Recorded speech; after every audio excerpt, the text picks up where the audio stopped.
जर्रों में रह गुजर के चमक छोड़ जाऊंगा, पहचान अपनी कुछ इस तलक छोड़ जाऊंगा। खामोशियों की मौत गवारा नहीं मुझे, शीशा हूँ टूट कर खनक छोड़ जाऊंगा। इन्हीं पंक्तियों के साथ मैं संदीप कुमार दत्त आर्यमा एकेडमी में आप सभी का स्वागत करता हूँ। जैसा कि दोस्तों मैंने कल संविधान सभा की हिस्टोरिकल बैकग्राउंड पर चर्चा की थी, आज उसी सीरीज को आगे बढ़ाते हुए मैं आपके समक्ष प्रस्तावना का पाठ भाग लेकर आया हूँ। इस प्रस्तावना के माध्यम से हम देखेंगे कि यहाँ से किस बिंदु पर प्रश्न बनते हैं, अक्सर एग्जाम पर कहाँ से प्रश्न पूछे जाते हैं, और प्रस्तावना हमें एक भारतीय जिम्मेदार भारतीय नागरिक होने के कारण भी हमको प्रस्तावना अच्छे से याद होनी चाहिए।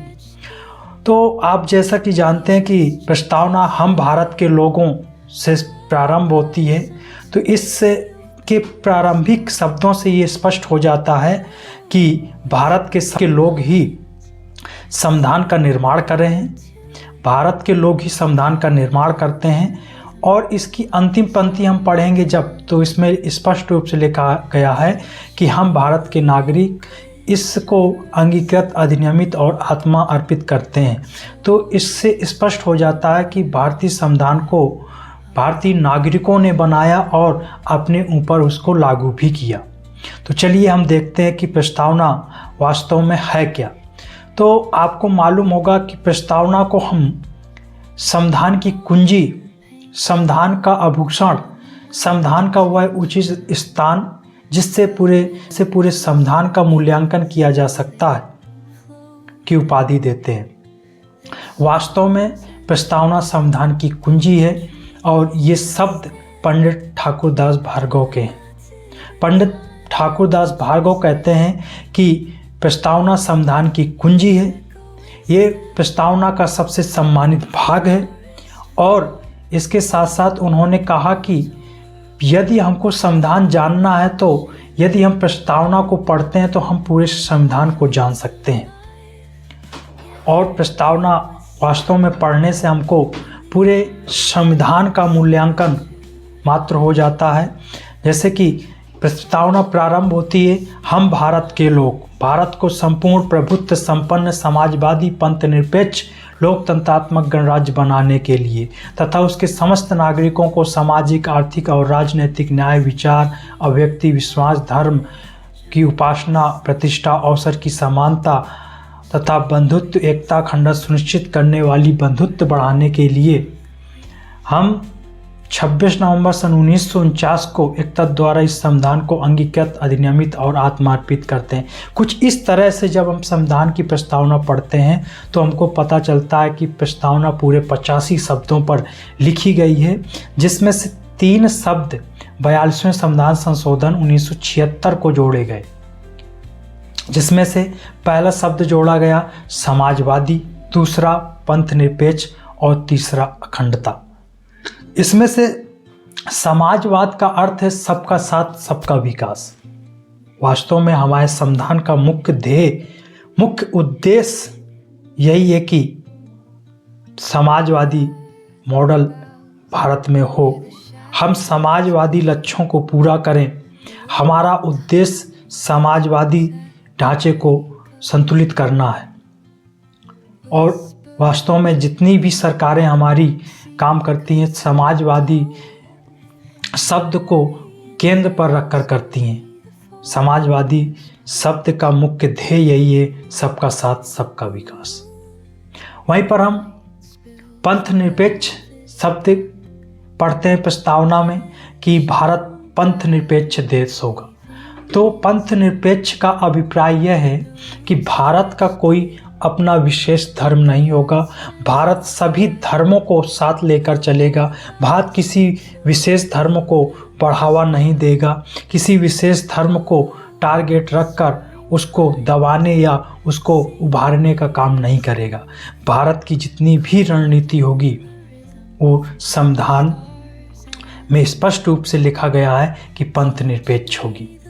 तो पंथ निरपेक्ष का मतलब यही है कि भारत किसी विशेष पंथ को बढ़ावा नहीं देगा। सबका साथ सबका विकास वाली भावना यहाँ पर भी लागू होगी। वहीं पर अखंडता की बात करते हैं जब, तो भारत किसी भी स्थिति परिस्थिति पर अखंड रहेगा। इसको ना तो कोई विभाजित कर सकता है, ना ही तो इसको कोई अपने देश में मिला सकता है। भारत अक्षुण्ण रहेगा, अखंड रहेगा। तो अखंडता की बात भी हमारे भारतीय प्रस्तावना में की गई है। इसके साथ साथ जब हम प्रस्तावना पढ़ते हैं तो प्रस्तावना में लोकतांत्रिक या लोकतंत्र शब्द का उल्लेख मिलता है। और आप जानते हैं कि लोकतंत्र किसे कहते हैं। वास्तव में होता क्या है कि कुछ बच्चे संविधान पूरा पढ़ लेते हैं और संविधान पढ़ने के बाद ये नहीं जान पाते हैं कि संविधान किसे कहते हैं। What is democracy. तो डेमोक्रेसी की सबसे अच्छी परिभाषा अमेरिका के राष्ट्रपति अब्राहम लिंकन ने कि उन्होंने कहा, जनता के लिए जनता द्वारा किया गया शासन ही लोकतंत्र है। तो जनता का जनता के लिए जनता द्वारा किया गया शासन ही लोकतंत्र है।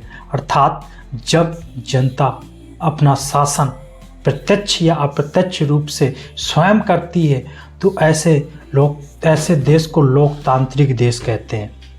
हालांकि भारत अमेरिका जैसे देशों में अप्रत्यक्ष लोकतंत्र है, लेकिन स्विट्जरलैंड एक ऐसा देश है जहाँ पर याद रखिएगा प्रत्यक्ष लोकतंत्र है। भारत और अमेरिका जैसे देश में अप्रत्यक्ष लोकतंत्र की बात की जाती है। वहीं पर एक शब्द आता है प्रस्तावना में, गणतंत्र शब्द की बात की जाती है। तो गणतंत्र क्या है? तो गणतंत्र को आप ऐसे याद रखिए कि ऐसा लोकतंत्र जिसका राष्ट्राध्यक्ष जनता द्वारा चुना जाता है, ऐसे देश को गणतंत्र कहते हैं।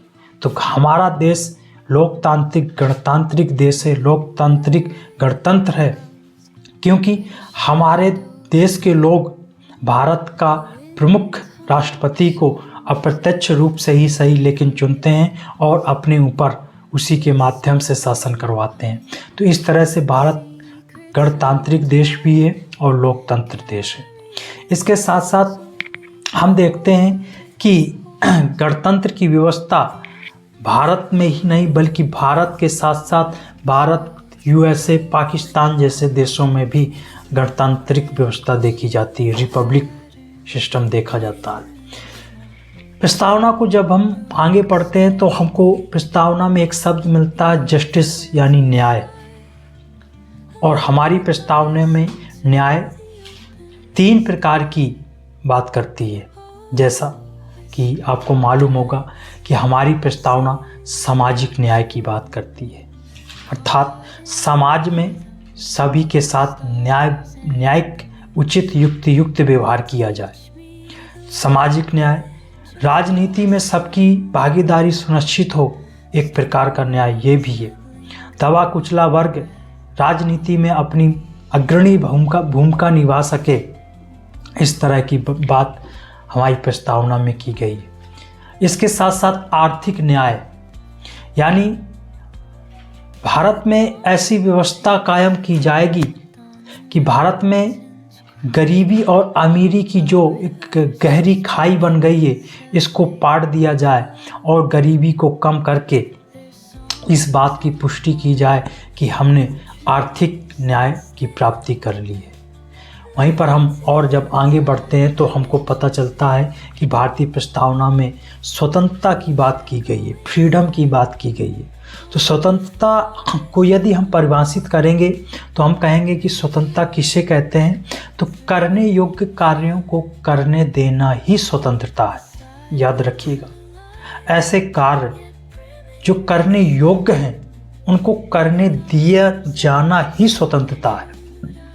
ऐसा नहीं कि हमको स्वतंत्रता की परिभाषा से मुक्त कर दिया जाए और ये आज़ादी दे दी जाए कि हम कुछ भी करें। तो ऐसे में हो सकता है कि हम दूसरों की स्वतंत्रता के बाधक बने। ऐसा नहीं होगा। हमारी व्यक्तिगत स्वतंत्रता वहीं से प्रतिबंधित या बाधित हो जाती है जब किसी दूसरे व्यक्ति की स्वतंत्रता प्रभावित होने लगती है। तो याद रखिएगा, स्वतंत्रता हम किसे कहेंगे? करने योग्य कार्यों को करने दिया जाना ही स्वतंत्रता है। इसके बाद प्रस्तावना में समानता की बात की गई है, इक्वलिटी की बात की गई है। तो समानों के साथ समान व्यवहार और असमानों के साथ असमान व्यवहार किया जाएगा, इस प्रकार की बात प्रस्तावना में देखने को मिलती है। बंधुता की बात देखने को मिलती है। भाईचारा, आपसी सौहार्द बना रहे देश में, इसलिए बंधुत्व की बात की गई है। और इसी बंधुता की जो वकालत की थी, आप जानते हैं डॉक्टर भीमराव अंबेडकर ने की थी। जो उद्देश्य का प्रस्ताव था, उसमें मूल उद्देश्य का प्रस्ताव में पंडित जवाहरलाल नेहरू ने बंधुता शब्द का जिक्र नहीं किया था। डॉक्टर भीमराव अंबेडकर जी ने बंधुत्व शब्द की वकालत की और इसे उद्देश्य का प्रस्ताव में जुड़वाने का प्रयास किया और जोड़ा भी गया। इसके बाद आप जानते हैं कि प्रस्तावना से संबंधित 3 वाद बहुत ही चर्चित रहते हैं, जो हमेशा किसी न किसी परीक्षा में एग्जाम पर पूछे जाते हैं। पहला वाद जो प्रस्तावना से ही जुड़ा है, बेरुवाड़ी मामला 1960 का। बेरुवाड़ी मामले का मामला जब आया तो इस मामले के माध्यम से सुप्रीम कोर्ट ने कहा कि preamble is not part of constitution, अर्थात प्रियम्बल प्रस्तावना का भाग नहीं है, लेकिन ये संविधान की कुंजी है। इसके बाद ठीक 13 साल बाद 1973 में केशवानंद भारती मामला आया और केशवानंद भारती मामला में बेरुवाड़ी मामला की व्याख्या पलटते हुए, बदलते हुए जो व्याख्या की, उसमें कहा गया कि प्रस्तावना जो प्रियम्बल है, प्रियम्बल संविधान का भाग है।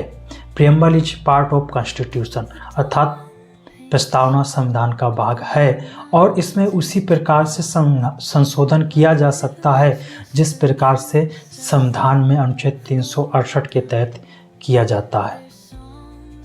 और जहाँ पर भी इसी बात में कहा गया कि जहाँ पर भी प्रस्तावना, जहाँ पर भी संविधान की भाषा स्पष्ट नहीं हो रही है, वहाँ पर हमें प्रस्तावना पढ़कर उस भाषा या उसका उद्देश्य जान सकते हैं।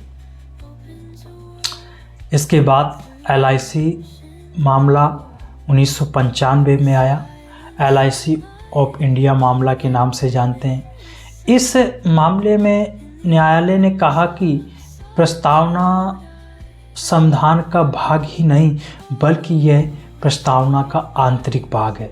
इस तरह से न्यायालय ने अपनी व्याख्या दी प्रस्तावना पर।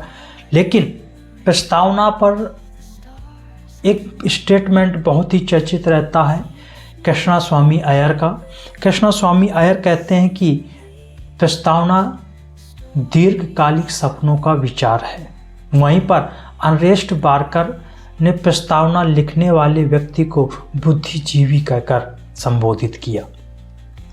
तो इस प्रकार से आप जानते हैं कि प्रस्तावना का पूरा ये इतिहास है और प्रस्तावना से यहाँ से बहुत सारे क्वेश्चन बनते हैं। जैसे पूछा जाता है कि प्रस्तावना में कुल कितने प्रकार की न्याय की बात की गई है, तो प्रस्तावना में कुल 3 प्रकार की न्याय की बात की गई है, सामाजिक, आर्थिक और राजनीतिक न्याय। और ये न्याय आप जानते हैं कि रूस की क्रांति 1917 में हुई, उसी रूस की क्रांति से ये शब्द प्रेरित है, उसी क्रांति से हमने प्रेरित होकर भारतीय संविधान में न्याय का कॉन्सेप्ट लिया। तो इस प्रकार से कई सारे क्वेश्चन यहाँ पर बनते हैं और ये अच्छे से हमको याद भी होनी चाहिए। तो इसी के साथ मैं आप सभी को धन्यवाद देता हूँ और कल मैं इसी क्रम को, इसी सीरीज को आगे बढ़ाते हुए भारतीय संविधान का भाग 1 देखेंगे और इसी भारतीय संविधान के भाग 1 के माध्यम से हम देखेंगे राज्यों का विवरण और इसके बाद धीरे धीरे हम संविधान के पूरे 22 भाग कंप्लीट करेंगे। जय हिंद, जय भारत।